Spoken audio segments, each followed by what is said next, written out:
Selamat pagi teman-teman. Perkenalkan, saya Komang Surya Serli sebagai pembicara dari kelompok 12 untuk pleno kasus 2 dengan judul malaria dengan dosen fasilitator Dr. Syuhada, spesialis patologi klinik Magister Kesehatan. Kita mulai ya untuk kasus 2 dengan judul demam setelah dinas luar.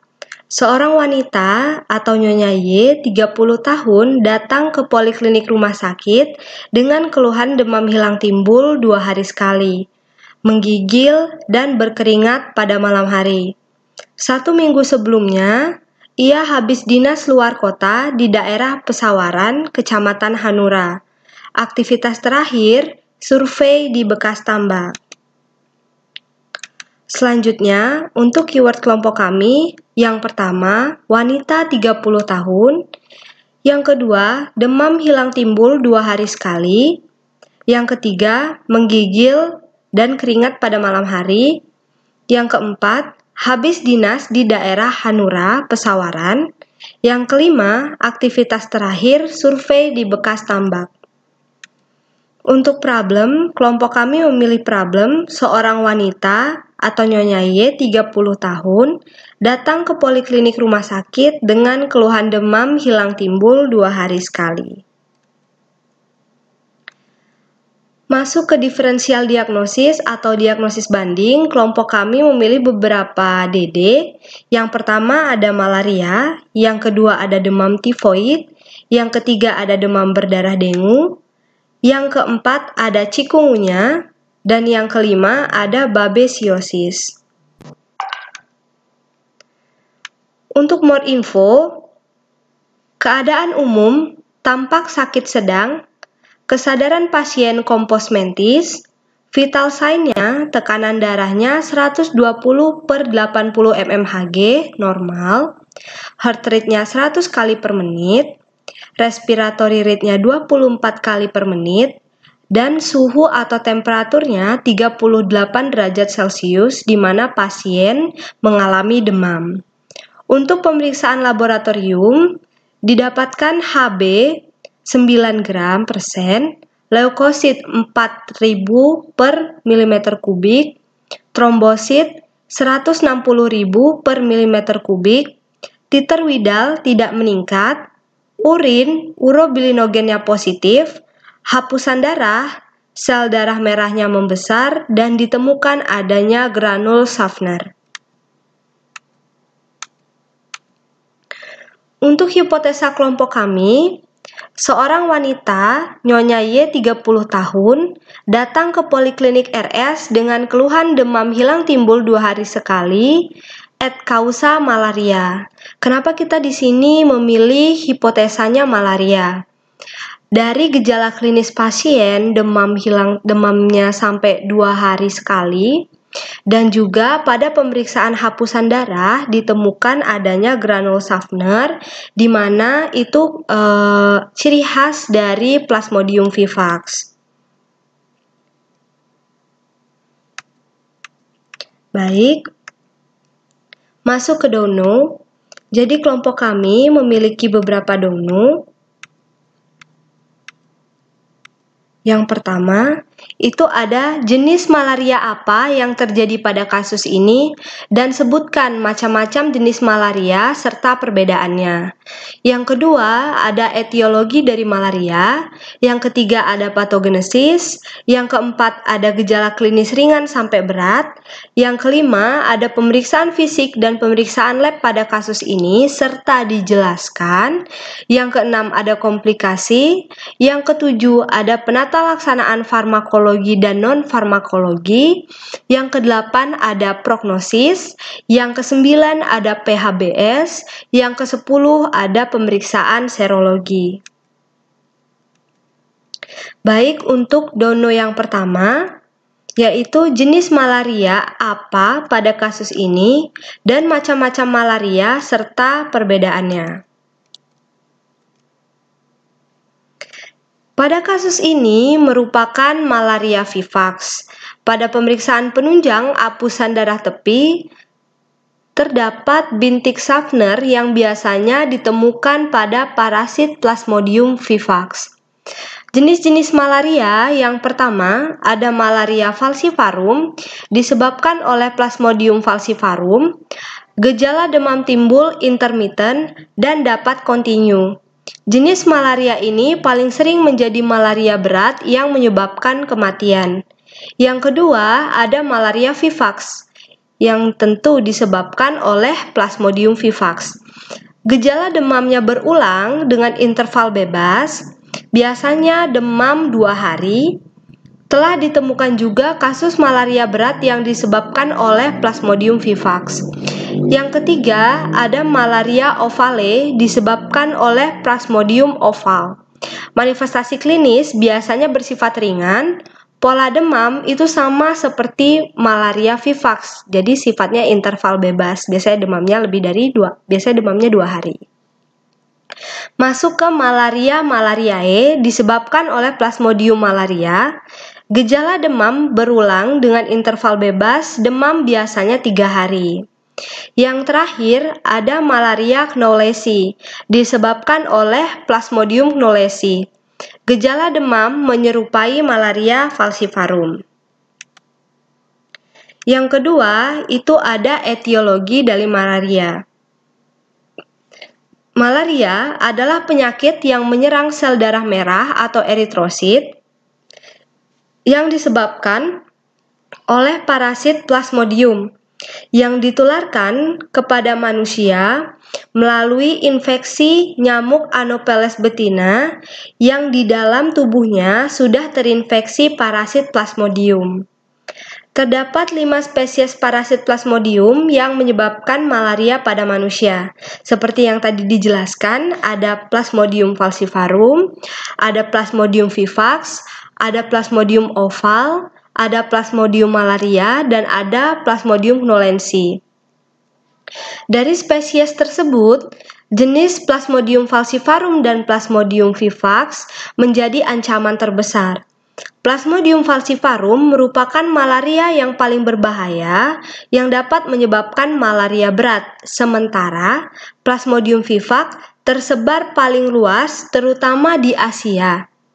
Jika tidak ditangani dengan cepat, dapat menyebabkan komplikasi hingga kematian, terutama pada anak-anak. Penderita malaria dapat terinfeksi 1 atau lebih dari 1 jenis parasit Plasmodium atau mixed infection. Yang ketiga, itu ada patogenesis dari malaria. Sebenarnya, dalam siklus hidupnya, Plasmodium itu mempunyai 2 hospes. Yang pertama ada manusia, dan yang kedua ada nyamuk. Dan juga, malaria mempunyai 2 siklus, ada skizogoni dan sporogoni. Jadi, yang pertama kita bahas siklus hidup Plasmodium atau siklus aseksual yang disebut dengan skizogoni.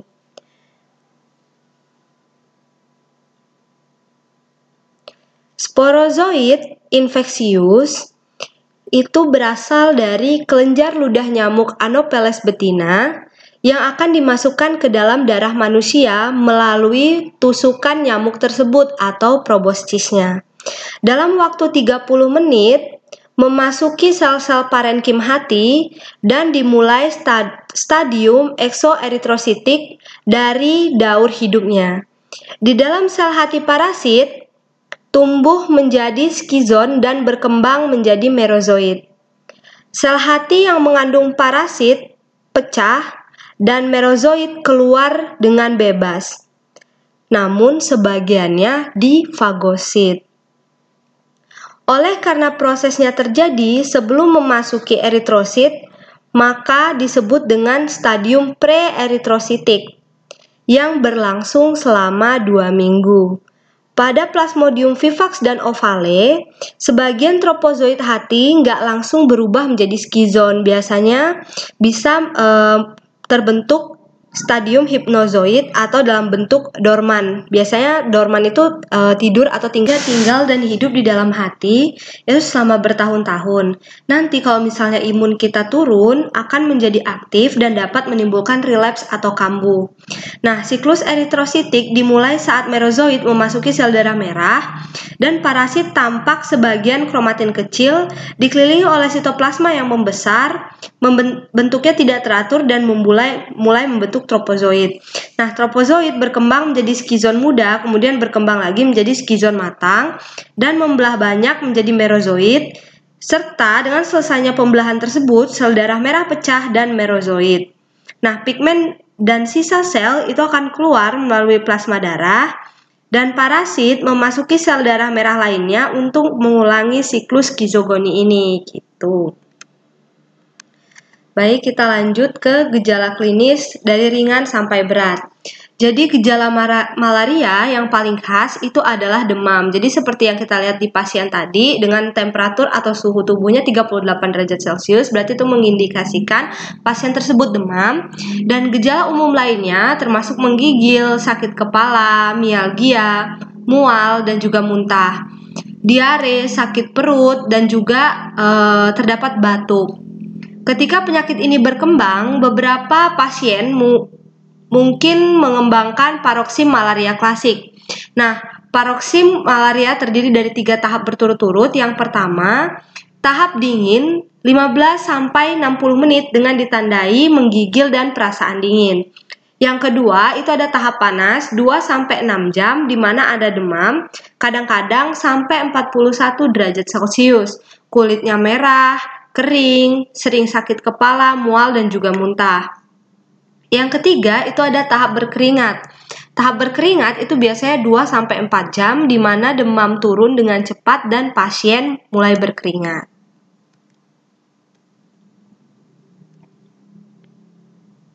Lanjut untuk pemeriksaan fisik dan pemeriksaan lab. Yang pertama itu ada pemeriksaan fisik.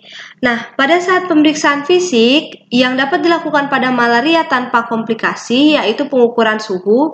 Biasanya suhunya itu lebih dari sama dengan 37,5 derajat Celcius. Konjungtiva, telapak tangannya pucat dan juga ditemukan adanya splenomegali dan hepatomegali. Malaria dengan komplikasi yaitu keadaan umum yang lemah, nggak bisa duduk maupun berdiri. Penurunan kesadaran sampai kejang dan juga urinnya biasanya berwarna kehitaman, panasnya sangat tinggi, mata atau tubuhnya kuning. Umumnya pada kebanyakan kasus tanda-tanda klinik awal malaria tidak khas dan perlu dikonfirmasi dengan tes laboratorium.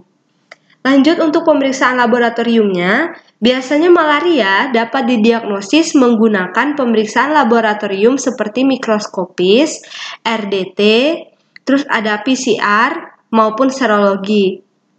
Nah, WHO itu merekomendasikan bahwa semua kasus yang dicurigai malaria dikonfirmasikan menggunakan tes diagnostik, baik mikroskop atau tes diagnostik cepat sebelum memberikan pengobatan.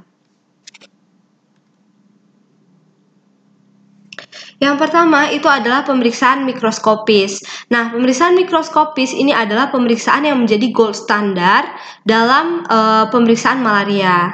Pemeriksaan malaria secara mikroskopis tidak selalu menunjukkan hasil yang tepat. Nah, biasanya ini disebabkan karena petugasnya kurang terampil atau peralatannya tidak memadai, bahan dan reagennya tidak sesuai dengan standar, jumlah sediaannya juga tidak sesuai dengan standar. Terus ada sediaan darah tebal. Nah, kalau misalnya sediaan darah tebal itu berfungsi untuk mendeteksi plasmodium tunggal maupun campuran. Karena parasit ini biasanya berkumpul sehingga mudah untuk dilihat, namun tidak dapat melihat spesies dan juga stadium parasitnya. Jadi kita nggak tahu nih dia ini Plasmodium vivax atau Plasmodium ovale dan lain sebagainya. Nah, sediaan darah tebal itu dibuat dengan meneteskan sampel di objek gelas. Setelah itu kita ratakan secara jarum jam sampai diameternya itu 1-2 cm. Tunggu sampai kering tanpa difiksasi dengan metanol. Metanol itu alkohol ya, seperti sediaan darah tipis. Lalu dilakukan pewarnaan gimsa 2,5% selama 45-60 menit atau gimsanya 10% selama 10 menit. Tunggu sampai kering sebelum dilihat di bawah mikroskop. Terus ada sediaan darah tebal. Kalau misalnya sediaan darah tebal, ini kita bisa mengidentifikasi dia spesiesnya ini spesies parasit apa, dan juga stadium serta kepadatan parasitnya. Bisa juga untuk screening malaria apabila sediaan tebal tidak memungkinkan dilakukan. Pemeriksaannya biasanya setidaknya 100-300 lapang pandang dengan lensa objektif 100 kali ditambah dengan minyak emersi.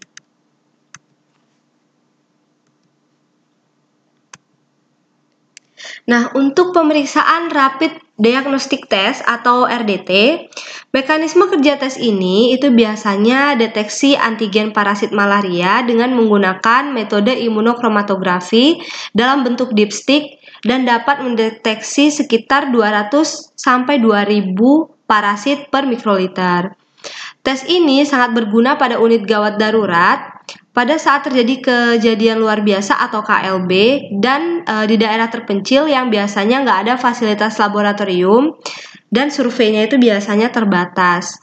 Nah, penyimpanan RDT itu biasanya di lemari es tanpa ditaruh di freezer. Alat tes ini juga efektif digunakan untuk mendiagnosis cepat malaria. Keuntungan dari alat tes ini, kita itu nggak perlu seorang ahli khusus kayak mikroskopis, kan kita harus bisa ngebedain mana Plasmodium vivax atau yang lain sebagainya untuk sediaan darah tepi, sediaan darah yang masih tipis gitu. Kalau misalnya ini nggak perlu kayak ahli khusus untuk ngebaca, siapa saja bisa menggunakan. Meskipun demikian, pelatihan terhadap kadar malaria dalam penggunaan RDT perlu dilakukan. Nah, biasanya berdasarkan penelitian, pelatihan pada kadar malaria dalam penggunaan alat diagnostik lebih efektif 93% dalam meningkatkan skill daripada tindakan diberikan pelatihan.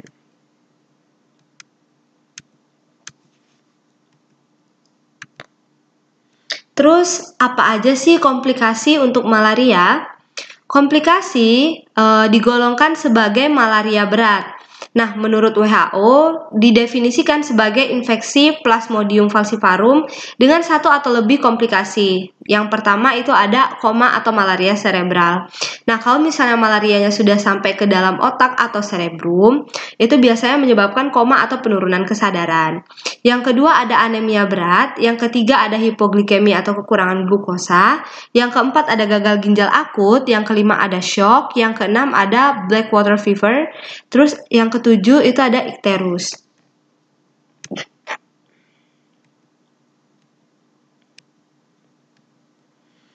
Nah, baik, untuk penata laksanaannya, pengobatan untuk infeksi campur kayak P. falciparum, P. vivax, P. ovale itu biasanya dengan DHP ditambah dengan primaquine. Nah, pengobatan malaria falciparum biasanya menurun berat badan dengan DHP dan primaquine. Pengobatan malaria vivax menurun berat badan dengan DHP dan primaquine, dan juga pengobatan malaria falciparum dan malaria vivax pada ibu hamil. Nah, kalau misalnya pada ibu hamil, itu biasanya dari trimester 1-3 atau 0-9 bulan. Biasanya pengobatannya itu menggunakan ACT dan tabletnya itu selama 3 hari. Nah, untuk yang lain, kayak jenis obat, DHP-nya itu berapa, primaquine-nya itu berapa, nah itu biasanya langsung dilihat di tabelnya. Nah, untuk terapi non-farmakologinya itu apa aja sih? Yang pertama, kita bisa rawat jalan. Biasanya pasien penderita rawat jalan itu biasanya kita evaluasi dari hari ketiga, ke-7, ke-14, ke-21, dan ke-28. Nah, biasanya pemeriksaan klinis dan sediaan darah secara mikroskopis. Kalau misalnya terjadi perburukan, baik dari gejala klinisnya, penderita segera dianjurkan datang ke Bali tanpa menunggu jadwal yang kita tentuin. Terus ada rawat inap. Pada penderita rawat inap, evaluasi pengobatan dilakukan setiap hari dengan pemeriksaan klinis dan darah malaria hingga klinis membaik dan hasil mikroskopisnya itu negatif. Nah, evaluasi pengobatannya itu dilanjutin pada hari ke-7, ke-14, 21, dan 28 dengan pemeriksaan klinis dan juga sediaan darah secara mikroskopis. Untuk prognosis pada malaria berat ditentukan oleh sejumlah sistem organ vital yang terlibat dan keparahan dari disfungsi organ vital yang terlibat. Jadi, kematian akan meningkat pada wanita hamil dan juga pada lansia. Sementara, kualitas dukungan perawatan intensif merupakan penentu penting dari hasil ini. Entah dia nanti akan sembuh atau enggak. Nah, sejauh ini faktor yang paling penting adalah perawatan obat anti malaria yang spesifik. Perawatan harus diberikan sedini mungkin dalam evolusi yang berpotensi infeksi mematikan. Artesunat mengurangi angka kematian malaria berat pada orang dewasa sebesar 1/3 dibandingkan dengan tablet kina. Terus ada PHBS atau perilaku hidup bersih sehat. Nah, biasanya PHBS ini untuk masyarakat. Yang pertama, waspada pada gigitan nyamuk malaria jam 6 sore dan jam 6 pagi. Jadi hindari gigitan nyamuk malaria dengan yang pertama tidur dengan kelambu. Yang kedua, olesi tubuh dengan obat anti nyamuk kayak krim gitu bisa. Yang ketiga, pasang kawat kasa pada jendela atau ventilasi untuk memastikan kalau nyamuk malarianya itu nggak bakal masuk. Terus jauhkan kandang ternak dari tempat tinggal. Apabila keluar rumah pada malam hari, pakailah celana panjang dan baju tangan panjang. Yang keenam, itu menyemprot ruangan dengan obat anti nyamuk atau obat nyamuk bakar.